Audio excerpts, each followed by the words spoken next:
Learning English doesn't have to be hard. You don't need a classroom. You don't need to study pages and pages of grammar rules. What you need is connection, something real. When you listen to a story, your brain starts learning naturally, just like you did as a child. That's the secret. So if you're enjoying this way of learning, make sure to like this video, subscribe to our channel, and turn on the bell so you never miss a story. We post new ones every day. Now get ready to follow someone who found something small in a park, something that changed how he saw everything. It started with a walk. Nothing important, just a slow, quiet walk through the park. Noah didn't expect anything. He just needed air. His head felt heavy, like it was carrying too many thoughts. The city buzzed all around, but in the park, things softened. That morning, the sun hung low in the sky, not hot, just present. The trees shook their branches gently, and a few kids ran past chasing something invisible. Noah walked the path he always took, past the fountain, past the old statue of someone no one remembered, past the snack stand that hadn't opened in weeks. And then he saw it. A bench. Not just any bench. It was old, sure, like the others. But there was something different. It sat alone, under a tree that curved like it was trying to whisper something to the ground. The wood was darker. The iron legs were curled like vines. And on one side of the bench, carved into the wood, were tiny shapes that looked like stars or maybe snowflakes. He stopped, looked at it. He had walked this way before many times, but he had never seen this bench, or maybe he had never noticed it. He sat. At first, nothing happened. The bench didn't feel magical, just old, but there was something about the view. From this spot, you could see the whole path curve out in front of you. You could watch the light fall through the trees in little patches. You could feel like time slowed down. Noah sat for a while, just breathing, just watching, and that became a habit. Every day, he came back. He didn't plan it, but something inside him pulled him to that same bench, under that same tree, with those little carvings staring up at him. Some days, the park was full of noise, families, runners, dogs, music from someone's phone far away. Some days it was quiet, only birds, only wind, but the bench was always the same. At first, he brought nothing, just himself. Then, slowly, he started bringing a notebook. He didn't write much, just little thoughts. A word here, a sentence there, something he saw, something he remembered. Things that didn't seem important at the time, but later felt like tiny pieces of something bigger. Like one day, he wrote, "A leaf just landed on my shoe and sat there like it knew me." Another day, "There's a woman who walks by with a green umbrella, even when it doesn't rain." These weren't poems. They weren't stories, just notes. But they made him feel like he was listening to the world for the first time. The bench helped with that. As the days passed, he noticed changes. Not on the bench, not really, but in himself.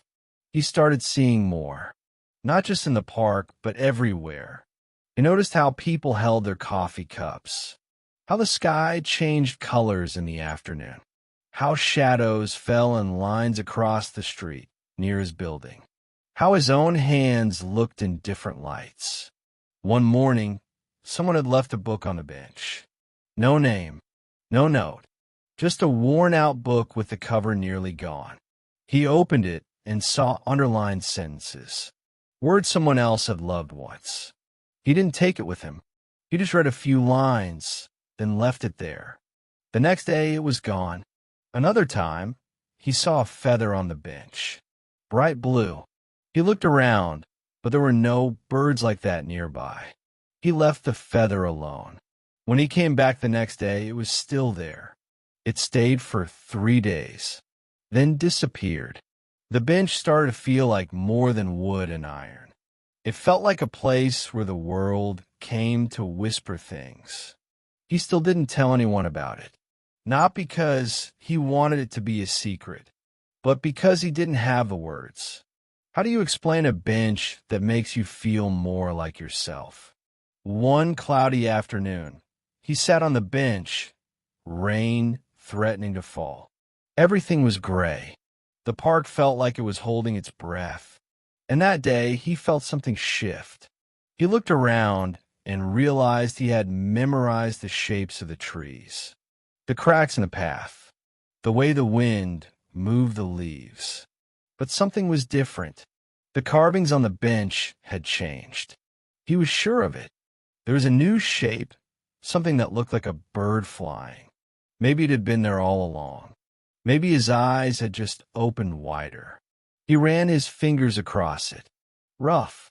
Real. That night, he dreamed of the park. But it wasn't just the park. It was every memory he had of sitting alone. Every quiet moment he had tried to forget. And in the middle of it all was the bench, glowing, waiting, holding space. He woke up with the sound of wind in his ears. The next morning, he walked faster. When he got to the park, the bench was there. Same place, same shape, but he sat down with a feeling he couldn't name.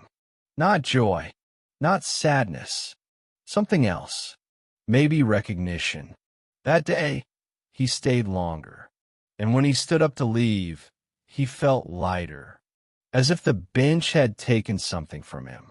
Not in a bad way, like it had held onto something heavy for him, something he didn't need anymore. He turned around and looked at it one more time.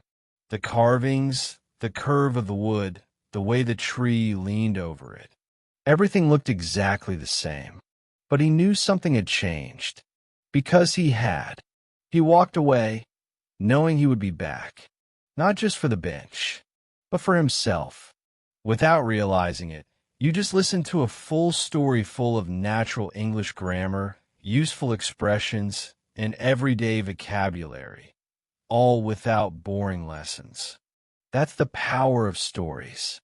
They teach you through feeling, not memorizing. If you felt something in this story, help us grow by liking the video, subscribing to our channel, and turning on the bell so you don't miss the next one. And we'd love to hear from you in the comments. Do you have a place that helps you feel more like yourself? A bench, a corner, a cafe? Share your story below. We'll see you again tomorrow. Keep listening. Keep growing. Keep feeling.